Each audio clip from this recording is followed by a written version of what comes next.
Hello दोस्तों, नमस्ते, प्रणाम। मैं रेणु मिश्रा आप सभी का अपने YouTube चैनल में स्वागत करती हूं। तो आज मैं एक बहुत प्यारा सा गीत लेके आई हूं महाकुंभ के उपलक्ष्य में। तो हर हर महादेव, जय श्री राम, वो गीत मैं सुनाने जा रही हूं। आप लोगों को कैसे लगेगा कमेंट में ज़रूर लिखना और ढेर सारा प्यार दुलार देना। तो सखी अपनी दूसरी सखी से सलाह कर रही है, कैसे कह रही है, आप इस गीत के माध्यम से सुनिएगा और आनंद लीजिएगा। नहाई आई चला सखी कुंभ के नहावन, नहाई आई चला सखी कुंभ के नहावन। कुंभ के नहावन महाकुंभ के नहावन, कुंभ के नहावन महाकुंभ के नहावन। नहाई आई चला सखी कुंभ के नहावन। गंगा नहाई सखी तर जई है जीवन, गंगा नहाई सखी तर जई है जीवन। उतरी जई है पाप सखी जिंदगी के सारा, उतरी जई है पाप सखी जिंदगी के सारा।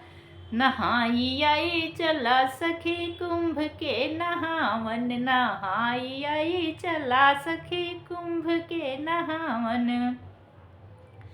बड़ी तैयारी की है यहे योगी बाबा, बड़ी तैयारी की है यहे योगी बाबा।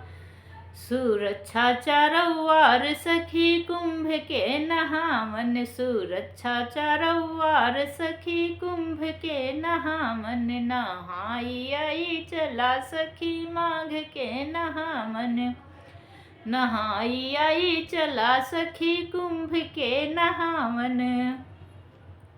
संगम नगरी लगे मन भावन, संगम नगरी लगे मन भावन। करते कुछ दान सखी कुंभ के नहावन, करते कुछ दान सखी गंगा किनारे, करते कुछ दान सखी गंगा किनारे। गंगा किनारे सखी संगम किनारे, गंगा किनारे सखी संगम किनारे। नहाई आई चला सखी कुंभ के नहावन, नहाई आई चला सखी कुंभ के नहावन। 12 बरिस पे लागल कुंभ मेला, 12 बरिस पे सखी लागल कुंभ मेला। लागल कुंभ मेला सखी लागल कुंभ मेला। लगाई आई डुबकी सखी गंगा किनारे, लगाई आई डुबकी सखी गंगा किनारे। नहाई आई चला सखी कुंभ के नहावन, नहाई आई चला सखी कुंभ के नहावन।